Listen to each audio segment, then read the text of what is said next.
Once you've completed the sound check, you'll be taken to a test instructions and help page. On this page, there's information about how to navigate around a test. Some of the things that are important to note are primarily you'll be using the back and next buttons to move forward and backward in questions. You will use the pause button to end a test session or pause it before you have completed it, and the end test button to end an actual test session when you have completed it. The question number you are on is listed up here at the top, and this drop-down menu can be used to skip forward and backwards between questions you have attempted. Other buttons that are important to note are the tutorial button, which provides information about how to answer this type of question, such as a multiple choice question or what to do for different drag and drop items. The comment button is for writing comments to yourself during a test session. And the flag for review button marks a test question for later review so that you know to return to it before submitting the test.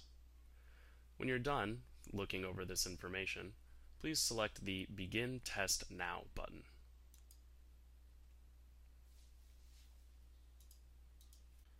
Once you've begun your test, it should take you to the first set of test questions.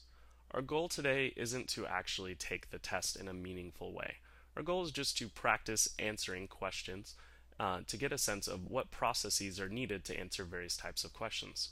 For example, number 1 here is a multiple choice question with kind of radio button options. So if I wanted to answer it, I would need to select the actual button.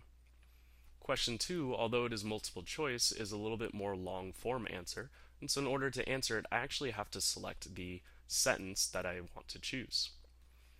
Question 3 is a free response, so in order to move on, I would need to actually type in a free response answer. So we're going to go through and practice answering these types of questions. Please don't spend any time figuring out what the correct answer is. Your goal is just to figure out what type of question it is and how a student would need to answer that type of question. Is it by selecting the sentence? Is it by clicking a button? Or is it by dragging and dropping various other things?